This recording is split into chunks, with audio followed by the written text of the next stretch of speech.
Well, where to start? What a game that was. What's your overall thoughts on today's game and win against Totton? Oh, it's what you want to be in football for. Games like this near the end of the season. Obviously, 6 games prior to today for us to be involved in with something to totally play for. And we've been on a great run since the turn of the year. Today, when you were playing, probably like one of the hardest places to come to in this division, and we had to be at it. We needed players to be our big players to come to the front today, and they did. The first half, I felt we were totally in control of the game, and maybe should have been more than one goal to the good. Second half, Totton, as you'd expect, come out and they showed us why they are a good side. But then that's when Ben John had a fairy tale game today. He was outstanding. They pegged us back to get it to 1-0, and then we brought the man off the bench and I had just returned to the club. And say if goals would do football matches, they'd have done it like this. You know what I mean? It's in terms of a game that had everything. I think both sets of supporters would have enjoyed the game, but obviously we're going to enjoy the scoreline much more than what Tottenham are today. Yeah, as you mentioned, Ben John came out with a few saves in the second half. What games and also what season he's had, to be fair. A lot of fans commented he's been solid all season. I think today was a sort of a good showing of why everyone's sort of been talking about him this year. Yeah, Ben's not just an outstanding goalkeeper, he's a top man as well. Like, before he idolises him, you know, he's got that presence around the group that like he's just a brilliant man to have in the dressing room with you, and his ability is there without question. He's a goalkeeper with ability that a lot higher than this level, even in my opinion. But we're lucky to have him, we're grateful to have him, and I think he enjoys it at this club. And we're trying to make this season another memorable season for us, and hopefully for individual achievements that have stayed loyal to this club, and they can hopefully reap the benefit of that. And obviously, 2 goal scorers today. You've got Ben Bayman, who's sort of come back into the side recently, and Owen Howell is returning back for his first game. Any comments on that and what they've brought to the squad, like obviously recently and coming back into the team? Yeah, without question, like, it's great to have centre forwards at the club that can make the difference, and we're lucky to have the array of talent we got in that area. Not only the ones you mentioned there, Ben Bayman, and now you've got Kai Simpson, Lucas Fowles, Dean Stamp, players like that, Mike Bryan, who got some of the goals, Jalen Nelson, Jake Gosling. Like, the goals are going to be shared about, but it's nice to have a presence. It's nice to have people who can come off the bench and make impact. And it happened to be Owen today.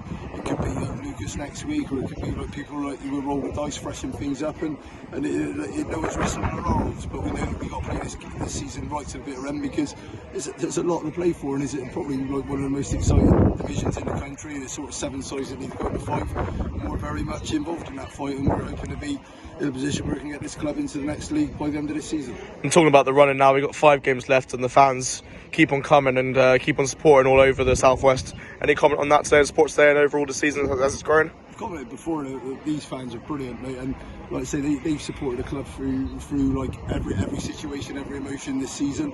And likewise in recent weeks, like Grant and Stuart Tubby been like leading the team on the forefront of the technical, and what a cracking job they've done with the encouragement that the supporters have given them as well. Like, you know, I know what's bringing to the club or involving in the coaching areas, because I trust them with my life and everything, and they're good football people. But also we get more confidence when the supporters come along with us, and that's what they've been doing throughout the whole season. But more so now, it seems like we've got that momentum, and we're going to build. And like next week, another hard place to go in Cinderford. The week after, we got a home game at the Creek where we expect big numbers to turn out, and it's just to keep ticking these games off and keep looking for the bigger picture. And again, that is promotion at the end of the season. Is a great moment today. It's going to be an enjoyable coach ride home, but like the end goal is what we're playing for, and we're not done until that's done. And we're going to play this season right to the end and get this club promoted. And away from football, obviously, you and Tony, known as Tony Scarecrow, obviously starting a big trip tomorrow morning. Tony's on radio this morning, talking to Radio Bristol, and we'd like to talk about explain what that is and what it's going to entail and how everyone can support. Yeah, well, again, like Tony's a passionate man.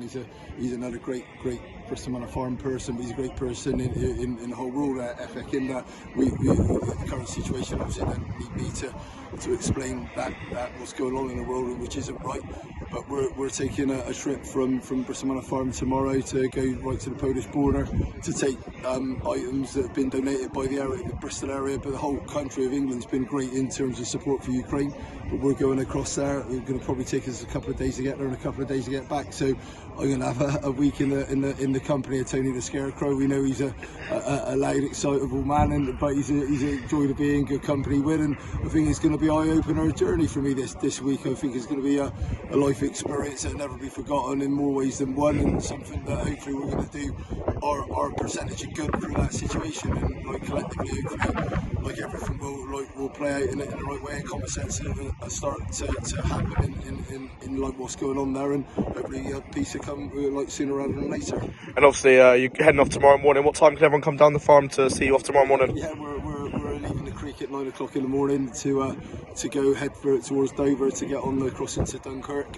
And yeah, like the people have been asked to come down and show support. It'd be good to see like not only Farm Army supporters, but to wish us well on our journey off. But because it's a collective effort by everyone, is like we're the two people that, in my opinion, feel fortunate to be fronting this and going across there. But everyone else has made this happen, so it's like we're just the people that are taking it across. But like the loading of the lorry, the giving of the goods, everything, the coordination, Massey Wilcox. There was a lot of people that coordinated and donated to the funds, like in people, like friends of mine or companies, and people that are involved with our players here. So like, obviously the expensing going across is obviously, as you know, would be quite like, you know, certain money that needs finding, but people have been